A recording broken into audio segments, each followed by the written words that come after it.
आनंदाची दिवाळी. दिवाळीचे दिवस जवळजवळ येत होते. शाळांना सुट्टी झाली होती. मी दापोली जवळ शिकत होतो, त्यामुळे सुट्टी होताच घरी गेलो. मला व माझ्या धाकट्या भावांना एक एक नवीन सदरा वडिलांनी केला, परंतु त्यांच्या नेसूची धोतरी मात्र फार फाटली होती. आईने ती 17दा शिवली होती, 17 ठिकाणी शिवली होती. ती आता इतकी विरली होती की शिवणे कठीण झाले होते. आम्हा मुलांना त्यांनी नवीन कपडे केले, परंतु स्वतःला नवीन धोतरे घेतली नाही. आईला वाईट वाटत होते, परंतु ती काय करणार? तिच्याजवळ थोडेच पैसे होते. कितीतरी दिवसांत तिला सुद्धा नवीन लुगडे मिळाले नव्हते. तिला स्वतःचे इतके वाईट वाटत नसे, परंतु वडिलांचे दैन्य पाहून तिचा जीव करपे. रोज फाटका भाग निर्यांमध्ये लपवून वडील वेळ मारून नेत असत. मुंबई पुण्याकडचे लोक दिवाळीत घरी येतात. दिवाळीच्या सुमारास बोटी सुरू होतात. समुद्र शांत असतो. मुंबईहून घरी येणारे लोक येताना फटाके, खेळणी वगैरे दिवाळीसाठी मुलांना घेऊन येतात. माझा मोठा भाऊ पुण्यास मामांकडे शिकत होता. तो काही येणार नव्हता, परंतु पुण्याहून कोणी आमच्या गावी आले होते. त्यांच्याबरोबर पुण्याच्या मामांनी आईला भाऊबीजेचे 3 रुपये पाठवले होते. आमच्यासाठीही खाऊ पाठवला होता. ते 3 रुपये पाहून आईला आनंद झाला. तिने सर्वांची खुशाली विचारली. रुपये देऊन तो गृहस्थ निघून गेला. आम्ही आईच्या भोवती जमा झालो. मामाने खाऊ पाठवला, आम्हाला दे, म्हणून आम्ही तिच्या पाठी लागलो. जर्दाळू व पेपरमिंटच्या वड्या होत्या. आईने एक एक जर्दाळू व 2-2 वड्या दिल्या. माझा धाकटा भाऊ 2 जर्दाळू पाहिजेत म्हणून हट्ट धरून बसला. आई म्हणाली, अरे तो तुमच्यासाठीच आहे, आज का एकदम संपवायचाय? पुरवून खाल्ला तर तुम्हालाच बरेच दिवस पुरेल. तो म्हणाला, तर मग आणखी एक वडी दे आणि ही बदलून दे, मला गुलाबी रंगाची दे. आईने त्याला वडी बदलून दिली व शिवाय आणखी एक दिली. आम्ही अंगणात खेळू लागलो. चिंध्यांचा देशी चेंडू केला होता व धबाधबी आम्ही खेळत होतो. आईने खाऊ फडताळात मुंग्या न येतील अशा व्यवस्थेने ठेवून दिला. थोड्या वेळाने तिने मला हाक मारली. मी घरात गेलो. आई म्हणाली, श्याम, अमृत शेटजींकडे जाऊन नवीन धोतरजोड्यास काय पडते ते विचारून ये. त्यांच्यासाठी हवाय म्हणून सांग. घरात आहेत का म्हणून त्याने विचारले तर गावाला गेलेत, उद्या येतील असे सांग. चौकशी करून येण्याला मला सांगितले म्हणून आलो असे सांग. जा. मी अमृत शेटजींच्या दुकानात गेलो. मोहन्या व बद्री त्यांचे मुलगे तेथे होते. मोहन्या मला म्हणाला, काय रे श्याम, काय पाहिजे? चित्रे पाहिजे असतील म्हणून आलास, होय ना? मी त्याला म्हटले, चित्रे देत नाहीस मग कशाला मागू? मी तुझ्याजवळ कधी मागणार नाही, परंतु धोत्राचा भाव विचारावयास आलोय मी. कोणाला धोतर जोडा? तुला? त्याने विचारले. नाही, भाऊंसाठी. चांगला लांबरुंद हवा, पोत चांगले हवे. किंमत काय ते विचारावयास मी आलोय. 2-3 नमुने दे, ते मी घरी दाखवून आणतो असे मी म्हणालो. मोहन्या मारवाड्याने 2-3 प्रकारचे धोतर जोडे दिले. अमृत शेठ म्हणाले, दाखवून लवकर आण हो श्याम. आम्ही काही घरी ठेवणार नाही व ठेवले तर पैसे देऊ असे मी अभिमानाने म्हटले. तुझ्याजवळ भारी झालेत वाटते पैसे, बापाजवळ तर फद्या नाही, अमृत शेठ म्हणाले. मला ते शब्द ऐकून वाईट वाटले. अमृत शेठांचे आम्हाला कर्ज होते म्हणून ते तसे बोलले. स्वाभिमानाने जगू म्हणणाऱ्यांनी मरावे, परंतु कर्ज कधी काढू नये. मी ते नमुने घरी घेऊन आलो व आईला दाखवले. त्यातील एक आईने पसंत केला. किंमत बेताचीच होती. 3-3.5 रुपये काहीतरी होती. आईने माझ्याजवळ पैसे दिले व म्हणाली, हा घेऊन ये, बाकीचे परत कर. मी धोतरजोडे परत केले व एक विकत घेऊन आलो. आईने त्याची 2 पाने निरनिराळी फाडली व त्या प्रत्येकाला कुंकवाचे बोट लावून ठेवले. वडील गावाहून परत आले तरी त्यांना ही गोष्ट कळली नव्हती. दिवाळीच्या पहाटे मंगल स्नानी झाल्यावर आई वडिलांना नवीन धोतर नेसावयास देणार होती. आम्ही मुले होतो, तरी ती गोष्ट आम्ही फोडली नाही. आईच्या कटात आम्ही तिची मुले सामील झालो होतो. उद्याची दिवाळी. आम्ही टाकळ्याच्या शेंगा आणून त्यातले इंद्रजव काढले. ते वाटून आईने अंगाला लावण्यासाठी तयार करून ठेवले. पायाखाली नरकासूर म्हणून चिरडण्यासाठी आम्ही कारिंटे गोळा करून ठेवली. अंगण झाडून स्वच्छ केले. घाण दूर करणे म्हणजे खरोखर नरकासूर मारणे. नरक हाच असुर आहे. नरक म्हणजे घाण. ह्या घाणीसारखा दुष्ट राक्षस कोण आहे? राक्षस 100 माणसे खाईल, परंतु घाणीतून उत्पन्न होणारा रोगरूपी राक्षस हजारो लोकांना खातो तरी तृप्त होत नाही.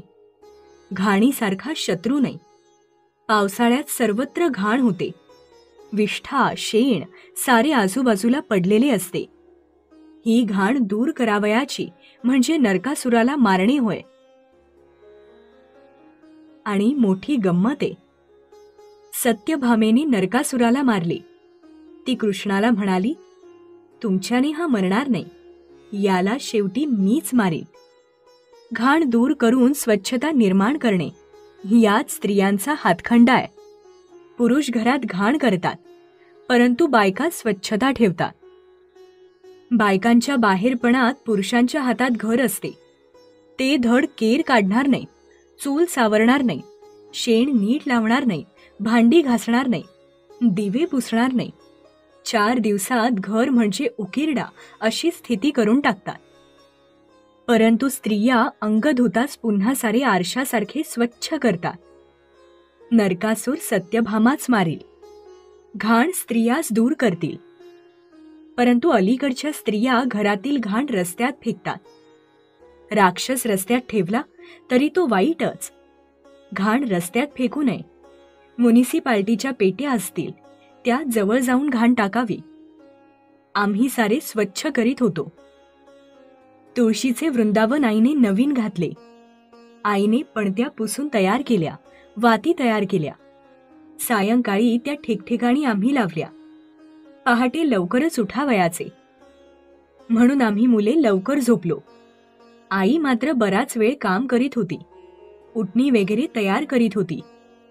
मोठ्या पहाटे उठून आईने बाहेरच्या चुल्यात विस्तव घातला. तिने स्वतः आपले न्हाणी आटोपले व मग आम्हा एकेकाला ती उठवू लागली. अंगाला उटणे, तेल चोळू लागली. आधी तेलाचे 5 ठिपके जमिनीवर काढून मग ती आमच्या अंगाला लावी. खूप पाणी आंघोळीला ती देत होती. वडीलही केव्हाच उठले होते. त्यांनी देवाच्या पूजेसाठी फुले आणून ठेवली. आमची स्नानी झाल्यावर ते आंघोळीस गेले. आम्ही वरच्या देवाला नमस्कार केला व देवळातून सुद्धा जाऊन आलो. आईने वडिलांना आंघोळीस पाणी दिले. त्यांची आंघोळ झाली. जुना कद नेसून त्यांनी देवाची पूजा केली. देवांना थोडे वासाचे तेल त्यांनी लावले. आज देवांना सुद्धा कढत पाण्याची आंघोळ. रोज बिचारे थंड पाण्याच्या अभिषेकात कुडकुडायचे, परंतु आज त्यांना गरम पाणी. वडिलांनी देवांची पूजा केली. करंजी अनारशांचा नैवेद्य होता. पहाट झाल्यापासून भुते भिक्षेसाठी येत होते. अंबाबाईची गाणी म्हणत होते. पै पैसा, पोहे, करंजी मागत होते व आम्ही त्यांना घालीत होतो. वडिलांनी आम्हाला हाक मारली व देवांचा नैवेद्य त्यांनी आम्हाला दिला. रोजचे सूर्याचे नमस्कार घालून ते देवळात गेले. देवळातून थोड्या वेळाने ते परत आले. माझे धोतर ग कुठे आज? दिसत नाही ते. त्यांनी आईला विचारले. त्याची 2 अंगपुसणी केली. किती फाटले होते ते. आई म्हणाली, अगं मग नेसू काय आज? आणखी महिनाभर ते गेले असते. ते म्हणाले, त्याचा अंत तरी किती पाहायचा. ते धोतर धुताना मला रोज लाज वाटत होती व वाईट वाटत होते. आई म्हणाली, अगं मला नेसायला सुद्धा वाटत होती, परंतु करायचे काय? लाज वाटली म्हणून वरून काही पैसे पडत नाही. हे धोतर नेसाच. आईने धोतर पुढे केले. हे कुठले? कोणी आणले? त्यांनी विचारले. अमृत शेठकडून मी आणवले. आई म्हणाली, अगं तो मला उधार देत नव्हता. मी त्याच्याजवळ मागितले का नाही, परंतु तो उधार देईना. माझी पूर्वीची बाकीच कशी वसूल होईल हीच मला काळजी आहे. तुम्हाला उधार देऊन फसलो असे तो मला म्हणाला. तू घेऊन आलीस वाटते. का मोहन्याला बोलावून त्याला गळ घातलीस? वडील चौकशी करू लागले. मी ते विकत आणले. श्यामने जाऊन आणले. आई म्हणाली, श्याम जवळ कुठले पैसे? त्यांनी विचारले. मी दिले. तुझ्याजवळ कुठले? पुण्याहून आप्पाने भाऊबीजेचे म्हणून त्या काळ्या कृष्णाबरोबर पाठवले. आईने सांगितले. केव्हा आला होता काळा कृष्ण? झाले 2 दिवस. तुझे लुगडे फाटले, त्याला ते झाले असते. तुझ्या भावाने पाठवलेली ओवाळणी, तुझा त्यावर हक्क, ते आम्हाला घ्यावयाचा हक्क नाही. भाऊ म्हणाले, तुम्ही व मी निराळी का आहोत? इतकी वर्षे एके ठिकाणी संसार केला, सुखदुःखे पाहिली, नाना बरे वाईट अनुभव घेतले. अजून का आपण निराळी आहोत? माझे सारे तुमचेच आहे व तुमचे ते माझेच आहे तरी काय आपणांजवळ? तुम्ही नवीन धोतर नेसलात म्हणजे मीच नवीन लुगडे नेसल्यासारखे.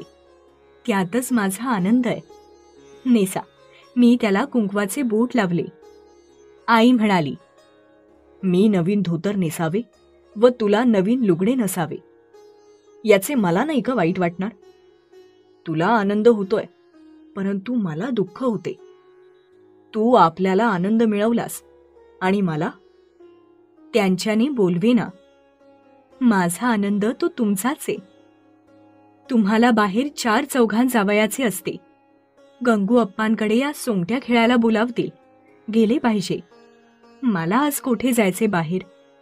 पुढे सवड झाली की आधी मला लुगडे घ्यावे असे उगीच मनाला लावून घेऊ नये. आज दिवाळी, आज साऱ्यांनी हसायचे, आनंदात राहायचे. आम्हाला आनंद देण्यासाठी तरी आनंदी व्हा. आई म्हणाली, तुझ्यासारखी जन्माची सोबतीण व अशी गोड व गुणी मुले असल्यावर मी का आनंदी होणार नाही? मी दरिद्री नसून श्रीमंतांहून श्रीमंत आहे. मग मी का हसणार नाही, का सुखी होणार नाही? आण ते धोतर. असे म्हणून आईच्या हातातून ते धोतर त्यांनी घेतले. ते नेसले व देवांना त्यांनी नमस्कार केला. वडिलांचे नेसूचे धोतर पाहून आम्हालाही आनंद झाला. परंतु खरा आनंद जर कोणाला झाला असेल तर तो माझ्या आईला. तो अनुभव स्वतःच अनुभवून पाहावा लागतो. प्रेमपूर्वक त्यागातील आनंद, त्याची चव तसे करीत गेल्याने समजू लागते. एकदा चटक मात्र लागली पाहिजे.